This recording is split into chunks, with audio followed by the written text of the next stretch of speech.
এখন বলছো ওয়াকাবের সম্পত্তিগুলো নিজেদের নামে নিয়ে নেব। আসলে পরের জিনিসে এত লোভ কেন? হ্যাঁ, নিজেদের তো কিছু নেই, আছে? আসলে আমাদের নাম দেওয়া হয়েছে সংখ্যালঘু। আমার মনে হয় যে সংখ্যালঘু নাম দিয়ে তাদের সম্পত্তি ভারতবর্ষের সব থেকে বেশি। এই লজ্জার কারণে আমার মনে হয় আজকে এই লুটতরাজের বিল পাস করে দিয়েছে। কারণ সারা ভারতবর্ষে আপনি দেখুন কি আছে কাদের। আপনি তাজমহল দেখুন, আমাদের তাজমহল ওটা। হ্যাঁ, আপনি লালকেল্লা দেখুন, ওটা মুসলিমদের। আপনি হাজারদুয়ারি দেখুন, মুসলিমদের। দিল্লি জামে মসজিদ মুসলমানদের। মুসলমানদের নয় জি, সারা ভারতবর্ষের যত ঐতিহ্যবাহী জিনিস আছে সব তো মুসলিমদের। গোটা কলকাতাটা মুসলিমদের। এর আগে আমি বহুবার বলেছি, বহুবার বলে দিয়েছি এর আগে। সারা কলকাতাতে আপনি দেখতে পাচ্ছেন না ওয়াকফ বোর্ড ইডেন গার্ডেনে খেলা হচ্ছে, এটা ওয়াকফ বোর্ডের সম্পত্তি। মোহনবাগান ইস্ট বেঙ্গল ক্লাব, এটা ওয়াকফের সম্পত্তি। টিপু সুলতান মসজিদের চারিদিকে যত জমি সব ওয়াকফের সম্পত্তি। আপনারা জানেন কলকাতা একটা জায়গা আছে যেখানে নায়ক নায়িকারা থাকে, তার নাম টালিগঞ্জ। আসলে জায়গাটার নাম হচ্ছে টি আলীগঞ্জ, যার ফুল ফর্ম হচ্ছে তাগের আলীগঞ্জ। কলকাতা এয়ারপোর্ট এর অধিকাংশ ওয়াকফের সম্পত্তি। তার জ্বলন্ত প্রমাণ এখন এয়ারপোর্টের প্রাচীরের ভিতরে একটা মসজিদ রয়েছে। ওখানে মসজিদ তাহলে কি করে হলো? যদি মুসলিম জনবসতি ওখানে বসবাস না করতো তাহলে ওখানে মসজিদ এলো কোথা থেকে? তার মানে ওখানে মুসলমানরা বসবাস করত।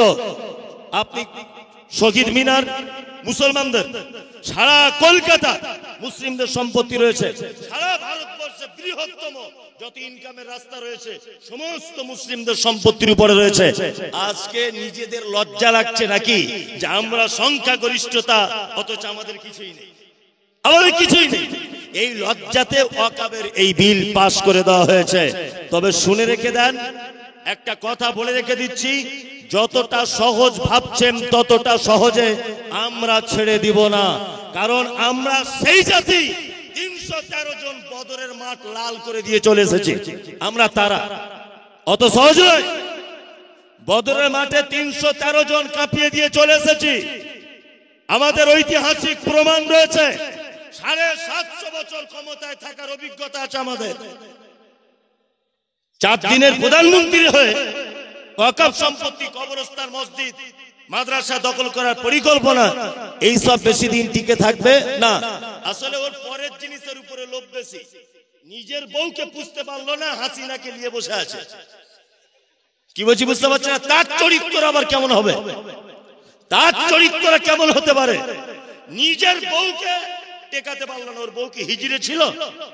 টেকাতে পারলো না কেন? নিজের বউকে না টেকাতে পেরে ও অন্য জনের বউকে নিয়ে এখানে বসে আছে। এখন গুজুর গুজুর গুজুর গুজুর করছে। লজ্জা শরম তো থাকা দরকার।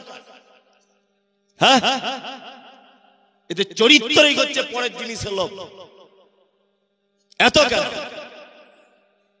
আমাদের বাপ দাদুর 14 পুরুষ আগেকার পৈতৃক সম্পত্তি। আমার জমি আমি কেমন করে চাষ করবো আমার ব্যাপার, আমার জমি চাষ করবো না করবো আমার ব্যাপার, তুমি দালালি করার কে? আশ্চর্য ব্যাপার। নিচ্ছ নাও, বিল পাস করে, অসুবিধার কিছু নয়। তবে আমি এটা বলতে পারবো, তোমাদের মতো কাপুরুষ আর সারা পৃথিবীতে কেউ নেই। তার একটা জ্বলন্ত প্রমাণ বলি। আপনারা 15 জন, আমরা 3 জন, মারপিট হচ্ছে না। আপনারা 15 জন জিতবেন না হারবেন? কি করবেন? জিতবেন, জিতবেন। মারপিটটা হয়েছে কোথায়? ভগলদিঘির মোড়ে। আমরা 3 জন, আপনারা 15 জন। এই 15 জন এসে দেশটা গ্রামে বগল বাজাচ্ছে আর বলছে, শালা 3 জনকে মেরে পুরো ফাটিয়ে দিলাম। তোরা হচ্ছিস কাপুরুষের বাচ্চা, কাপুরুষ। 3 জনকে মারে ফাটিয়ে দিয়েছিস। কতজন মিলে? 15 জন মিলে, তাই না? এরাও যদি 15 জন থাকতো, তোরাও 15 জন, তাহলে বলতাম বাপের বেটা। আমাদের নাম দিয়েছে সংখ্যালঘু, আমরা 15%, তাই না? আর তোমরা তো 7%।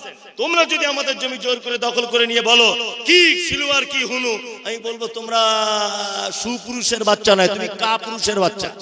15% মানুষের কাছে ছিনিয়ে নেওয়া খুব সহজ। আমরা যদি 50% থাকতাম, তুমি যদি 50% থাকতে, এই জমি যদি তুমি বিল পাস করতে, তোমার পাছার চামড়া তুলে দিতাম। এটা তো কাপুরুষের পরিচয়। সারা পৃথিবীর ইতিহাসে একটা কলঙ্কিত দেশের প্রধানমন্ত্রী যে অপরের সম্পত্তি রাতের অন্ধকারে বিল পাস করে, দিনের বেলাতে বিল পাস করতে পারে। যত বিল, 3 তালাকের বিল পাস করেছে রাত্রি 2টোর সময়। কি বলছি বুঝতে পারছেন না? রাত 2টোর সময় ওয়াকফের বিল পাস করছে রাত্রি 12:45 কেন? দিনের বেলা তো করো। শুনুন, এই দেশ থেকে অত সহজে নয়। এই দেশে আমাদের অবদানের কথা একটা একটা করে বললে গায়ে লোম খারাপ হয়ে যাবে। কোন জায়গা আমরা 15% এই দেশের মাটিতে, কোন জায়গা আমরা কমতি আছে এটা আমাদেরকে দেখাতে হবে। আমরা ভালো লেখক দিতে পারিনি তোমাদেরকে, কাজী নজরুলকে দিয়েছি, যার একটা অক্ষর ব্যাখ্যা বিশ্লেষণ করতে গেলে একটা ডায়েরি শেষ হয়ে যাবে। কাজী নজরুলকে আমরা দিয়েছি। আমরা গায়ক দিতে পারিনি মুসলমান না। আরে মোহাম্মদ রফিককে পাঠিয়েছিলাম ইন্টারন্যাশনালে গান গাইতে, তার গানের সুর আজ 2025 সাল পর্যন্ত কোনো মায়ের বেটা ছড়াতে পারেনি। আমরা ক্রিকেট প্লেয়ার দিতে পারিনি। আমরা আজহারউদ্দিনকে দিয়েছি, মোহাম্মদ শামিকে দিয়েছি, ইউসুফ পাঠানকে দিয়েছি। আমরা লেখক হিসাবে কাজী নজরুলকে দিয়েছি। আমরা গায়ক হিসাবে দিয়েছি রফিককে, নায়ক হিসাবে দিয়েছি সালমানকে, শাহরুখকে, সমস্ত খান পরিবারকে দিয়েছি। কোন জায়গাতে আমাদের অবদানের ত্রুটি রয়েছে বলো? স্বাধীনতাতে রক্ত দিতে পারেনি। সারা ভারতবর্ষে 1947 সালে যখন ব্রিটিশ বিরোধী আন্দোলন শুরু হলো, সর্বপ্রথম ব্রিটিশ বিরোধী আন্দোলনে 41,000 দিল্লির চাঁদনী চক থেকে দিল্লির খায়বার পর্যন্ত এক রাত্রে 41,000 আলেমকে মেরে দেওয়া হয়েছিল। সর্বপ্রথম ভারত স্বাধীনতা আন্দোলনে 41,000 আলেমরা প্রাণ দিয়েছে। প্রমাণ রয়েছে। দিল্লির আজও পর্যন্ত গেটে 60,000 মুসলিমদের নাম লেখা রয়েছে যারা ভারত স্বাধীনতার জন্য রক্ত দিয়েছে।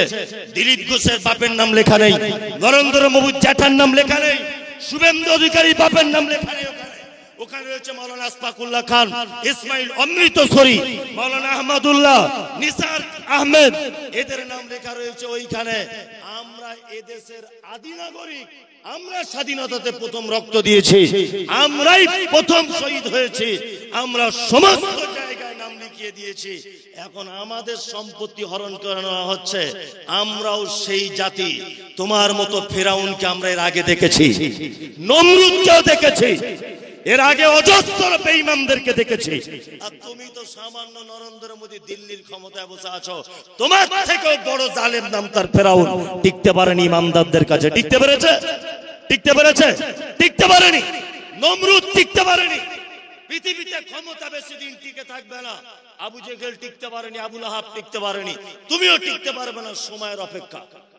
ইনশাআল্লাহ সারা ভারতবর্ষের যেখানে যে লেভেল দিয়ে প্রতিবাদের ঝড় তুলছে, প্রত্যেক প্রতিবাদে আপনারা অংশগ্রহণ করবেন ইনশাআল্লাহ। ইনশাআল্লাহ, ইনশাআল্লাহ প্রত্যেক প্রতিবাদে। কেন বলছি? প্রতিবাদী বিপ্লব ঘটিয়ে দিতে পারে। বিশেষ করে ইয়াং ছেলেরা, তোমরা রেডি থাকবে। যে জায়গায় প্রতিবাদ হবে তোমরা সেইখানে পৌঁছে যাবে, কারণ তোমাদের দ্বারাতেই অনেক কাজ হয়েছে। তোমরাই ইসলাম আনার মূল কারণ। তোমরাই, এই যুবকদের মাধ্যমে ইসলাম এসেছে। যুবকদের আন্দোলনের কারণে, ছাত্র আন্দোলনের কারণে বাংলাদেশ জালেম শাসনের কাছ থেকে নতুন করে স্বাধীনতা লাভ করেছে, নতুন করে। ওই জন্য বলছি, যেখানে বীরভূম, বর্ধমান, বহরমপুর 14 এপ্রিলে মনে হয় ডাক দিয়েছে, যেখানেই ডাক দিচ্ছে আপনারা কাজবাজ কামাই করে দিয়ে, বাতিল করে দিয়ে ডাকে শামিল হন। কারণ এটা হচ্ছে জাতি, এটা হচ্ছে উম্মার বিশাল বড় একটি উপকার হবে আপনি যদি যান। এখন কোন হানাফি নয়, সাফি নয়, দেওবন্দি নয়, জামাত ইসলামী নয়, ফুরফুরা আজমির কিছু নয়। এই মুহূর্তে নিজেকে মুসলিম পরিচয় দিয়ে সমস্ত জায়গাতে আমরা ঝাঁপিয়ে পড়ব ইনশাআল্লাহ। ইনশাআল্লাহ, ইনশাআল্লাহ সমস্ত প্রতিবাদে আপনি থাকবেন। প্রতিবাদ যদি করতে নাও পারেন, অন্তর থেকে অন্তত পক্ষে ঘৃণা করে দিবেন। মাথায় থাকবে, অন্তর থেকে ঘৃণা করবেন। এটা আপনার জন্য খুব দুর্বল ঈমান, খুব দুর্বল। আদম আলাইহিস সালামকে পাঠানো হয়েছিল কোথায়? ভারতে। এটা একটা কথা জানা হয়ে গেল। আর একটা কথা জানুন, আদমের স্ত্রী হাওয়া, ওনাকে পাঠানো হয়েছিল কোথায়? জিদ্দা। কোথায়? জিদ্দা। জেদ্দাতে পাঠানো হয়েছিল হাওয়াকে। এবার দুজনে তো ভুল করেছে, জান্নাতের ফল খেয়ে নিয়েছে। দুজন দুই জায়গায়। কি বলছি বুঝতে পারছেন না? এবার দুজন দুই জায়গায় শুধু দোয়া করছে। ক্ষমা চাইছে আল্লাহর কাছে। কি দোয়া করছে? রব্বানা যালামনা আনফুসানা ওয়া ইল্লাম তাগফির লানা ওয়া তারহামনা লানাকুনান্না মিনাল খাসিরিন। শুধু দোয়া করছেন। আদম হাওয়া কি দোয়া করছেন?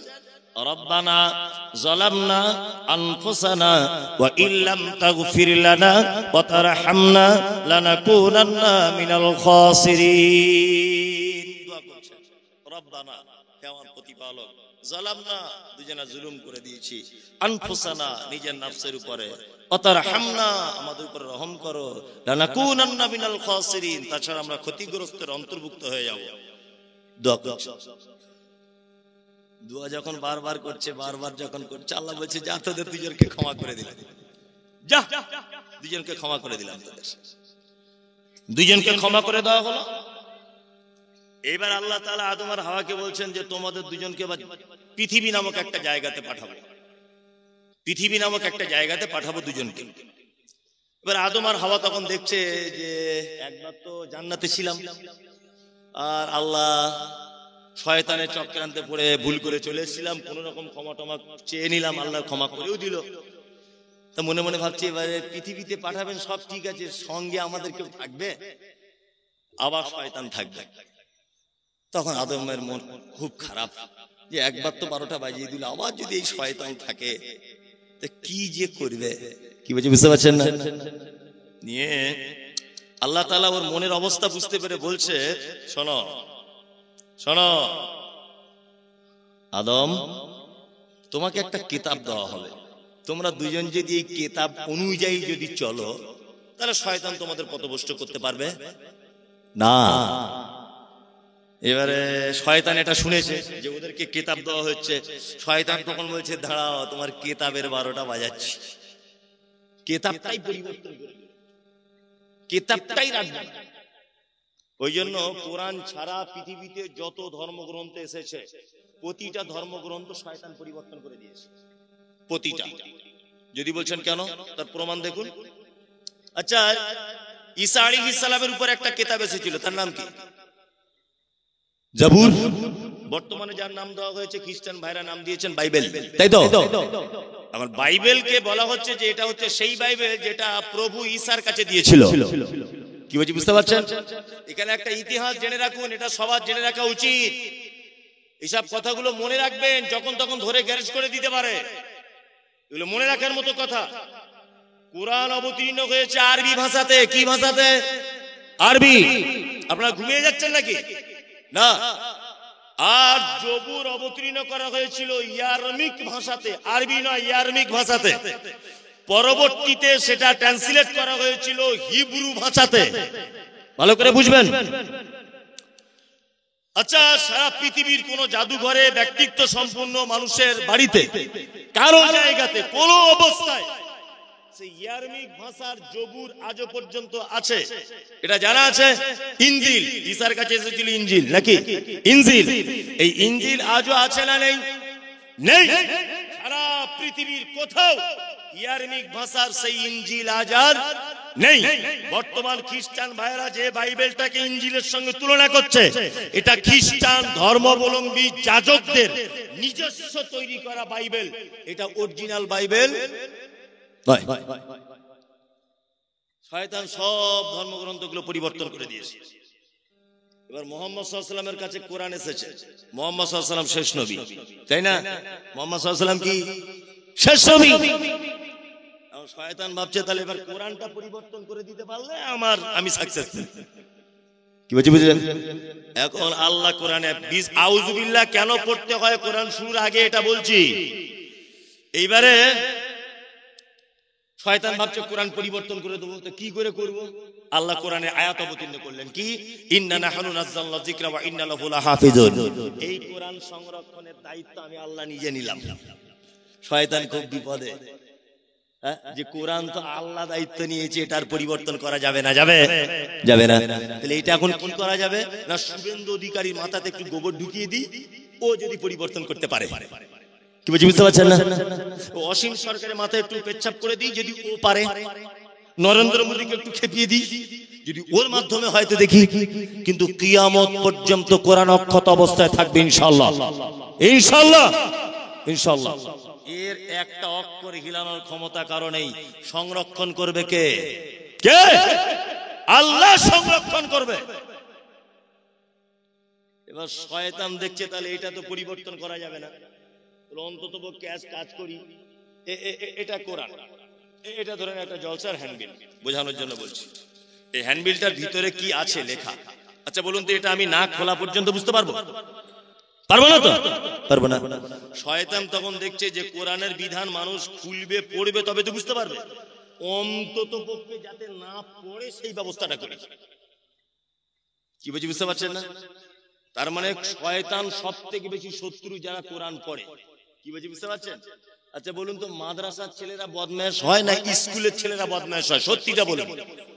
মাদ্রাসা কারা কারা হাত তুলুন, তুলুন, আমি তো মারবো না, তুলুন। মাদ্রাসার ছেলেরা বদমাশ, তাই তো? আর স্কুলের ছেলেরা এরা ভালো। ঘটনা ওটা নয়। আসলে স্কুলের যে ছেলেটা পড়ে, ও সকালবেলা স্কুলে যাওয়ার পরে কি বলছে? জনগণ মন অধিনায়ক জয় হে ভারত ভাগ্য বিধাতা। শয়তান দেখছে আমার দলই আছে, এর পিছনে লেগে লাভ নেই। আর স্কুল থেকে বাড়ি আসার সময় চেন খুলে দাঁড়িয়ে দাঁড়িয়ে পেচ্ছাপ করছে। শয়তান দেখছে তো আমাদের দলই আছে, ফালতু এর পিছনে পড়ে লাভ নেই। তাহলে কি করবি? শামসুলের ছেলে মাদ্রাসায় ভর্তি হয়েছে, মমতাজুলের মাদ্রাসায়, ওকে মাদ্রাসা থেকে ডেকে আনতেই হবে যেমন হোক করে। কারণ শামসুলের ছেলেটা ABCD EFG আর জনগণ মন তো পারে না। সকাল হলেই আলহামদুলিল্লাহি রাব্বিল আলামিন আর রহমানির রহিম কোরআন তেলাওয়াত করে। শয়তান দেখছে কি কোরআন তেলাওয়াত থেকে দূরে সরাতে হবে। ওই জন্য শয়তান সব থেকে শত্রু যারা কোরআন তেলাওয়াত করে তাদের। আরে পাগল, মাদ্রাসার ছেলে বদমায়েশ নয়, একটা ছেলের পিছনে 4 লাখ শয়তানের ফোর্স ঘুরছে, তো ও টিকে থাকতে পারে? শয়তান ওকে টানছে, পাছার দিকে টানছে, হাত ধরে টানছে, ওকে মাথা বুলিয়ে দিচ্ছে। কি বলছি বুঝতে পারছেন না? চল তুই বাড়ি চল বাবা, কোরআন পড়িস না, স্কুলে ভর্তি হ। ও যখন স্কুলে ভর্তি হয়ে যাচ্ছে দাঁড়িয়ে মুছছে, শয়তান দেখছে আমার দলে চলে এসছে। কি বলছি বুঝতে পারছেন না? মাদ্রাসা ছেলেরা বদমাশ না, এদের পিছনে ইবলিশ ফোর্স লাগায়। জ্বলন্ত প্রমাণ বলি, হয়তো মোবাইলে শুনেছেন। আমার মাদ্রাসায় একটা ছেলে ভর্তি হয়েছে, মুর্শিদাবাদের বাড়ি, কোন জায়গার বলবো না, বলে ওর মা রাগ করবে শুনলে। একদম অরিজিনাল। আমার এই যে ছেলেটা গজল বললো, আমি ওটার আগে, এ আমার মাদ্রাসায় থাকে, আর ও আমার থেকে একটু সিনিয়র, একসঙ্গে পড়াশোনা করতাম। ওর আব্বা ওর ভাই আমার সব শিক্ষক। তা বন্ধু বলে ও আমার গাড়িটা চালায়, ছোটবেলা থেকে বন্ধু। তো ওকে জিজ্ঞেস করলেও পাওয়া যাবে। একটা ছেলে ভর্তি হয়ে থেকে ইরাম করছে, ইরাম ছেলে তো জীবনে দেখিনি, এরকম ছেলে। তা আমি মাদ্রাসার শিক্ষকদের খুব উল্টো পাল্টা করে বলছি, আপনারা ছেলেটাকে চিকিৎসা করাচ্ছেন না? বাবু কি হলো রে বাপ তোর? বুঝি আমার পেটে খুব লাগছে, খুব লাগছে। তাহলে এক কাজ কর, চিকিৎসা করাতে হবে। শিক্ষকদের বললাম সব আপনারা ডাক্তারখানায় নিয়ে যান। আমি তো সময় পাই না, নিয়ে ওরা ডাক্তারখানায় নিয়ে গেছে। তা আমাকে বহরমপুরে একটা ছেলে থাকে, খাইরুল বলে নাম, ও বলছে হুজুর 4 দিন ডাক্তার দেখানো হয়ে গেল। ও ওইভাবেই করছে, বলছে যন্ত্রণা ভালো হয় না। তাই তা আমিও তো মাদ্রাসা পড়া ছেলে, আজকে না হয় বক্তা হয়ে এখানে এসেছি, কিন্তু আমিও তো লাইন বুঝি। কি বুঝলেন না, যে কার কি ওষুধ লাগবে। আর আমি ওকে বলছি, আমার গিন্নিকে ফোন করে বলছি, এক কাজ করো, তুমি রেডি হও। বাচ্চা ছেলে, ওই 7-8 বছর বয়স, তুমি রেডি হও, একটু হসপিটালে যেতে হবে। কেন? একটা ছেলের অবস্থা খুব খারাপ। ড্রাইভারকে বললাম তুমি গাড়িটা স্টার্ট দাও। ও গাড়ি স্টার্ট দিয়েছে। আমার স্ত্রী ওকে মাথা দিয়ে কোলে, বাচ্চা ছেলে, কোলে মাথা দিয়ে মাথায় হাত বোলাতে বোলাতে আমি সামনে বসে আছি। স্বামী স্ত্রী দুজনকে হসপিটালে ভর্তি করে দিয়েছি। হসপিটালে ভর্তি করে যখন দিয়েছি, একজন মহিলা ডাক্তার ও চিকিৎসা করছে। আর আল্লাহর পক্ষ থেকে কি ফয়সালা, মহিলা ডাক্তারটার বাড়ি বহরমপুরে, মুসলিম মেয়ে। নেম প্লেট দেখে বুঝতে পারছি মুসলিম। আমাকে দেখে বলছে হুজুর আপনাকে আমি চিনি, আমার মা আপনার খুব ভক্ত। জি বোন, সব ঠিক আছে, ছেলেটা আজকে 1 সপ্তাহ পেটের যন্ত্রণা ভালো হচ্ছে না, খুব ভালো করে ট্রিটমেন্ট করো। ও বলছে আমি স্পেশাল করে করছি, নার্সিং হোমের থেকে ভালো হবে, আমি তো নিজে থেকে চিকিৎসা করব। ও চিকিৎসা চালিয়ে যাচ্ছে, 4-5 ঘন্টা ইনজেকশন সিলাইন সব করছে, তাও বন্ধ হয়। তা আমি মনে দয়া হলো যে বাচ্চা ছেলে, গরিবের ছেলে, কাজ ছেলে, আমি একটা পানির বোতল, দুটো পাউরুটি, কলা টলা কিনে ওকে দিতে যাচ্ছি। মেয়েটাকে জিজ্ঞাসা করে বলছি, বোন ওর যন্ত্রণা কমলো? তা বলছি, হুজুর কোনো পরিবর্তন দেখছি না। আমি তখন বলছি, আচ্ছা বোন, এবার আমি চিকিৎসাটা করবো কি, আপনি যদি পারমিশন দেন? হসপিটালে ভর্তি হয়ে গেছে, আমার তো কোনো রাইট নেই, সরকারি ব্যাপার। তো বলছি, হুজুর কি করবেন? বলছি, তোমার সাইডে ডেকে বলছি, তোমাদের অপারেশনের যন্ত্রপাতি আছে? তো হুজুর আছে। যে পুরাতন মাল একটু মোটামুটি 4-5 পিস করে সব আনো, দেখুন এক্ষুনি ভালো হয়ে যাবে। ওই মেয়েটা এখন আমার কথা শুনে ওই অপারেশনের কাঁচি, সুতো, সেলাই করা সূচ সব নিয়ে একটা প্লেটে করে ওর সামনে রেখেছে। ও আমাকে তখন জিজ্ঞেস করছে, হুজুর এগুলো কি করবেন? ওপেন সার্জারি, অজ্ঞান করা হবে না, পেট কেটে দেখা হবে ভিতরের মাল ঠিক আছে কিনা। তখন বলছি, হুজুর আল্লাহর কসম বলছি আমার কিছু হয়নি, আমার মায়ের জন্য মন খারাপ করছে, আল্লাহর কসম হুজুর আমার কিছু হয়নি। তখন বললাম, আসলে তোর দোষ নয়, শয়তানের দোষ। শয়তান তোকে কোরআন পড়ানো থেকে দূরে সরাবে বলে হসপিটাল পর্যন্ত নিয়ে এসেছে। কি বলছি বুঝতে পারছেন না? হসপিটাল পর্যন্ত নিয়ে এসেছে। কিন্তু আমিও তো কি চিজ তুমি জানো না, তোমায় দড়ি দিয়ে বাঁধবো, চলো মাদ্রাসায়, তোমাকে হাফেজ করি বাড়ি যেতে হবে, তোমার মা আমাকে বলে দিয়েছে। এখন আলহামদুলিল্লাহ ছেলেটা 4-5 পারা মনে হয় হিফজ করে ফেলে দিয়েছে, আলহামদুলিল্লাহ। তার মানে কোরআন পড়ার সব থেকে শত্রু কে? কে? শয়তান। ওই জন্য আল্লাহ কি বলেছেন, ফাইজা কারাতাল কোরআন ফাস্তাইজ বিল্লাহি মিনাশ শাইতানির রাজিম। কোরআন তেলাওয়াত যাই করো, কোরআন তেলাওয়াতের সময় অবশ্যই শয়তানের খারাপ কাজ থেকে আল্লাহর নিকটে আশ্রয় চাও, প্রার্থনা চাও। কি বলছি বুঝতে পারছেন? আর বলুন, বর্তমানে শয়তান জিতে গেছে না আমরা জিতে গেছি? শয়তান জিতে গেছে, তাই না? কোরআন তেলাওয়াত করেন মাঝে সাঝে? করেন না তো? আর আপনার বড় বাড়ি তো, কোরআন রাখার জায়গাও কম, জায়গাও শর্ট, টিভি, শোকেস, আলমারি সব, কোরআন রাখার জায়গা কম, তাই না? ও দরকার নেই রাখা, দরকার নেই। ওটা না রাখলেই আপনার যদি সুবিধা হয় তা রাখতে হবে না। আশ্চর্য ব্যাপার, রমজান মাস চলে গেল, হ্যাঁ, এত বরকতের মাস, রহমতের মাস। কারণ কি? আল্লাহ বলছেন, শাহরুর রমাজান আল্লাযী উনজিলা ফীহিল কোরআন। রমজানের এত বরকত, এত রহমত, তার একটা কারণ, এই মাসে কোরআন অবতীর্ণ করা হয়েছে। কি বুঝি বুঝতে পারছেন? অথচ গোটা রমজান আমরা পার করে দিলাম, এক ওয়াক্তে কোরআন তেলাওয়াতে আমরা সময় দিতে পারলাম না। রমজানে কোরআন তেলাওয়াত করেছেন? করেছেন রমজানে কোরআন তেলাওয়াত? কটা লোক হাত তুলেছে? 10 জন হবে কোরআন তেলাওয়াত করতে পারেনি। কোরআন তেলাওয়াত করুন। কি বলছি বুঝতে পারছেন? জি। তাহলে আউযুবিল্লাহ কেন বলতে হয় এটা বলে দিলাম। এবার সূরাটার বাংলাটা বলে দিই। আল্লাহ তাআলা বলছেন, আলিফ লাম মিম সাদ। পবিত্র আল কোরআনে 31টি সূরার ভিতরে, 29টি সূরার ভিতরে এই রকম শব্দগুলো আছে, দেখতে পাবেন আপনারা। আলিফ লাম মিম, আলিফ লাম র, তাহা, ইয়াসিন, কফ, আছে না? আছে। এগুলো তো আরবিতে বলা হয় হুরুফে মুকাত্তিআত, বাংলাতে বলা হয় বিচ্ছিন্ন অক্ষরমালা। কি বললাম বুঝলেন? আচ্ছা, তার পরের আয়াতটা কি? এখন এই আয়াতটার ব্যাখ্যা বিশ্লেষণ যদি বলছেন হবে না, জি না, আমি জানি না। স্টেজে আলেম ওলামা আছেন, আশা করি ওনারাও কিছু জানেন না। আল্লাহু আ'লাম, আল্লাহ ভালো জানে এই শব্দগুলোর। আর আল্লাহ রাসূলকে সাহাবায়ে কিরামগণ এই ব্যাপারে কোনো প্রশ্ন করেন নি, আমরাও জানার চেষ্টা করব না। আল্লাহ তাআলা তারপরে বলছেন, কিতাবুন, এটি একটি কিতাব, উনজিলা ইলাইকা, যেটা আপনার উপর অবতীর্ণ করা হয়েছে। ফালা ইয়াকুন ফি সাদরিকা হালাতুম মিনহু লিতুনদিরা বিহি ওয়া যিকরা লিল মুমিনিন। এই কোরআনের দাওয়াত আপনি মানুষকে দেন, এর দ্বারা আপনি মানুষকে ভয় দেখান, আর ভয় দেখাতে গিয়ে আপনার মনে যেন কোনো সংকীর্ণতা সৃষ্টি যেন না হয়। তাহলে মানুষকে দাওয়াত দিতে হবে কি দিয়ে? কোরআন দিয়ে। কি দিয়ে? কোরআন দিয়ে দাওয়াত দিতে হবে। কোরআন ছাড়া পৃথিবীর অন্য কোনো কিছু দিয়ে দাওয়াত দিতে গেলে সে দাওয়াত উপকারে আসবে না, কোশ্চিন উপকারে আসবে না। আমি একটা কথা বলছি, তার জ্বলন্ত প্রমাণ। কেউ হয়তো ভাববেন যে আপনি বললেন প্রথমে আর করছেন একরকম, কারোর বিরুদ্ধে বলবেন না। আমি কারোর বিরুদ্ধে বলতে আসিনি, বাস্তব একটা চিত্র আপনাদেরকে দেখাই যে কোরআন ছাড়া দাওয়াত কাজে কত অসম্পূর্ণতা। আমাদের কিছু মানুষ আছে যারা তবলিগ জামাত করে, আচ্ছা না?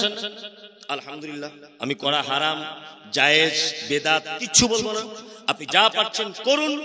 কিন্তু আপনার কাছে একটা বিনীত অনুরোধ। এটা কি অনুরোধ? তবলিগ জামাতের ভাইরা ব্যাগপত্র নিয়ে জ্যেষ্ঠা মসজিদে এলো, ঈশার নামাজ পড়ে একজন উঠে দাঁড়িয়ে বলছে, বাকি নামাজ বাদ আপনারা বসে যাবেন, দ্বীন ইমানের কথা আলোচনা করা হবে। বলে না, শুনেছেন? শুনেছেন? আলোচনা কি দিয়ে করা হবে? না, ফাজাইলে আমল বলে একটা কিতাব আর মুনতাখাবে হাদিস। ভালো করে বুঝবেন, আমি নিজামুদ্দিন থেকে চিল্লা লাগিয়ে এসেছি, আল্লাহর কসম বলছি, নিজামুদ্দিনের চিল্লা লাগিয়ে এসেছি আমি তবলিগে। সবে ফারাগাত, তখন মাদ্রাসায় পড়ি আমি। তখন আমির সাহেবকে যদি আপনি বলেন, আমির সাহেব ফাজাইলে আমলটা বাদ দিয়ে সূরা ফাতিহার বাংলা অনুবাদটা করে একটু শোনান, আমির সাহেব বলবে এটা বলতে গেলে দিল্লি থেকে পারমিশন করিয়ে আনতে হবে। যে তবলিগ জামাতে কোরআন পড়ার জন্য দিল্লি থেকে পারমিশন আনতে হয়, এই তবলিগে কোনোদিন দ্বীনের কোনো কাজ হতে পারে না। অনেকের জন্য কাজ হলেও বৃহত্তম কোনো কাজের আশা করা যায় না। তবলিগ করতে হবে কি দিয়ে? কোরআন দিয়ে। কি দিয়ে? কোরআন দিয়ে তবলিগ করতে হবে। কোরআন পড়ুন, মানুষকে ভয় দেখায়। কি বুঝে বুঝতে পারছেন? কোরআনের মাধ্যমে মানুষকে দাওয়াত দিতে হবে। আর একটা কথা আপনাদেরকে বলি, আচ্ছা বাংলাদেশে সব থেকে বড় বড় পীর, তাই না? সব থেকে বড় বড় আল্লাহর ওলি এখন কোথায়? দেখবেন গাছে উঠে নাচছে। আমি নিজে চোখে দেখার কথা বলছি, বক্তব্য দিচ্ছে, আল্লাহ আল্লাহ জিকির করছে, একজন তার ঘাড়ে চেপে যাচ্ছে। আপনারা দেখতে পাচ্ছেন এগুলো, আমার নতুন করে বলার কিছু নেই। আর তাহেরি আছে, ভণ্ড তাহিরি আছে, এনায়েতুল্লাহ আব্বাসী আছে। আর কিছুদিন আগে একজনে বলছিল আমি ফতেমার স্বামী, ভুঁড়ি মোটা, কি নাম? ও মারা গেছে কিছুদিন আগে, দেওয়ানবাগী। দেওয়ানবাগী, পেটটা খুব মোটা, বলছে ফতেমার স্বামী আমি, নিজেকে দাবি করে। যত পীর এখন সব আমদানি কোথায়? আল্লাহর ওলিদের বাংলাদেশে। আচ্ছা বলুন, বাংলাদেশে একজন আলেম আছেন আব্দুর রাজ্জাক বিন ইউসুফ, নাম শুনেছেন তো? সবাই জানেন। এই লোকটা যেখানেই যায় দেখবেন তার জলসা ক্যান্সেল করে দেওয়া হচ্ছে, তার গাড়িতে ইট মারছে, হাতে মেরে কখনো হাত ভেঙে দেওয়া হচ্ছে, 5,000 টাকা 5,000 কোটি টাকা তার নামে মামলা দেওয়া হচ্ছে। হচ্ছে না? হচ্ছে। জেল খাটছেন। মুজাফফর বিন মুহসিন নাম শুনেছেন? শুনেছেন? উনি জেল খাটছেন। ডাক্তার প্রফেসর আসাদুল্লাহ গালিব নাম জানেন? জেল খেটেছেন, জরিমানা দিচ্ছেন। এক কথাতে যত সহি আকীদার আলেম আছেন, সমস্ত সহি আকীদার আলেমদেরকে মারা হচ্ছে, অপমান করা হচ্ছে, তাদের জলসা ক্যান্সেল করে দেওয়া হচ্ছে। দেখেছে পাচ্ছেন এগুলো? দেখেছেন বাংলাদেশের ভণ্ড তাহিরিকে কেউ মারছে? আচ্ছা না, এনায়েতুল্লাহ আব্বাসী নবীর জামাই বলে পরিচয় দিচ্ছে, ওকে কেউ মারছে না? ওদেরকে কেউ মারবে না। আল্লাহ তাআলার ভাষা হচ্ছে লিতুনজিরা বিহি ওয়া যিকরা লিল মুমিনিন। মুহাম্মদ সাল্লাল্লাহু আলাইহি ওয়াসাল্লাম, আপনি মানুষকে ভয় দেখাবেন এর দ্বারাতে, কোরআনের দ্বারাতে। আরে ভয় দেখাতে গিয়ে অনেক সমস্যা আসবে। সমস্যা আসবে বলে আপনি হীনমন্যতায় ভুগতে পারবেন না। আপনাকে কঠোর হয়ে দাঁড়িয়ে যেতে হবে। কি বলছি বুঝতে পারছেন না? কঠোর হয়ে দাঁড়িয়ে যেতে হবে আপনাকে। হকের মশাল জেলে দিতে হবে। সারা পৃথিবীতে যারাই হকের কথা বলছে তারা মার খাচ্ছে কি খাচ্ছে না? একটাও পীর ফকির কোথাও মার খাচ্ছে দেখেছেন আপনারা? পশ্চিম বাংলাতে আপনারা দেখেছেন যে কোন পীর সাহেব অ্যারেস্ট হয়েছে? দেখতে পাচ্ছেন? ডাক্তার জাকির নায়েক টিকতে পেরেছে দেশে? ও কেন কারো বইয়ের ব্লাউজ ধরে টেনেছে? ও থাকতে পারলো না কেন? কেন? এই হক কথা বললেই সমস্যা। পীর সাহেবদের ধরে না কেন? ওরা হক কথা বলে না।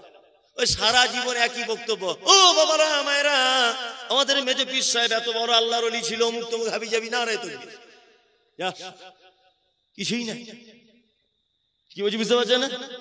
ওর কিছু বলবে না, মানে সবাই জানে ও পাকাই ভণ্ড, ওর কথা শুনে কোনো লাভ নেই, ও হাদিস কোরআন কিছু বলে না। তার মানে সঠিক হাদিস কোরআনের কথা বললে আজও পর্যন্ত মায়ের খেতে কে হবে? বন্ধু বিগড়ে যাবে। কিন্তু আল্লাহর ভাষা কি? আপনি সেটিং করে চলতে পারবেন না। কিছু আলেম ওলামা আছে না সেটিং করে চলছে, আহলে হাদিস গ্রামে এসে পুরো আহলে হাদিসদের মতো। আবার হানাফি জায়গায় গিয়ে ইয়া নবী বলে দাঁড়িয়ে পড়ছে যাতে কেউ বুঝতে না পারে। এরকম আছে, আচ্ছা দেখতে পান না আপনারা? আমরা এগুলো বুঝতে পারি যে কে কে কি করে, ভালো করে বুঝবেন। আচ্ছা, একজনকে জিজ্ঞেস করা হচ্ছে, হুজুর আপনি যে পান খান এটা কি জায়েজ? বলছে মাকরু। কি বলছে বুঝতে পারছেন না? মাকরু কেন? না ও নিজে খায়, মাকরু। আমি কোন একটা জলসা বলেছি যে বিড়ি খাওয়া হারাম, আরেকজন বলছে হারাম না মাকরু। ভালো করে বুঝবেন। তার মানে কি ও মাকরু বলছে কেন? নিশ্চয় ও খায় আর না খাওয়ার চান্স আছে। ভালো করে বুঝবেন। আমি যেটা বলতে চাইছি সেটা হচ্ছে এই যে যারা সেটিং করে চলছে সবার কাছে ভালো।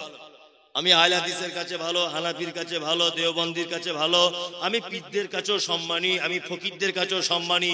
ও গোল আলুর থেকেও খারাপ। অরিজিনাল কোরআনের উপরে হাদিসের উপরে যারা দাঁড়িয়ে থাকবে তাদের শত্রু বাড়বে না কমবে? বাড়বে। মুহাম্মদ সাল্লাল্লাহু আলাইহি ওয়াসাল্লামের শত্রু ছিল? ছিল। আল্লাহ মুহাম্মদকে কি বলছেন সাল্লাল্লাহু আলাইহি ওয়াসাল্লাম? কদ্দু লাউ তুদহিনু ফায়ুদহিনুন। তারা চায় আপনি একটু নরম হয়ে যান, তাহলে তারাও নরম হয়ে যাবে। আল্লাহ রাসূল নরম হয়েছিলেন? হয়েছিলেন? হয়নি। আজকে অনেক রাজনৈতিক নেতাদেরকে দেখতে পাওয়া যায়, আল্লাহু আকবার, মুসলিম, শুধু একটু ক্ষমতার কারণে, একটু শুধুমাত্র ক্ষমতার কারণে যে অবস্থাগুলো করছে, দেব দেবী মাজার ঠাকুর কিছু দেখা দেখি নাই, গিয়েই ডিগবাজি মেরে দিচ্ছে। দেখতে পাচ্ছেন সোশ্যাল মিডিয়াতে? হ্যাঁ, মুখ বাঁধা, না জাতির জন্য কিছু বলতে পারছে, না নিজের আখেরাত বজায় রাখতে পারছে। হ্যাঁ, পার্লামেন্টে দেখলেন না আপনারা? সব মুখে কুলুপ দিয়ে আছে, সব এমপি গুলো মুখে কুলুপ দিয়ে আছে। শুধু বাপের বেটা একজনকে দেখলাম বাঙালিদের ভিতরে, মুর্শিদাবাদের আবু তাহের খান। কি বলছি বুঝতে পারছেন না? এই বাপের বেটা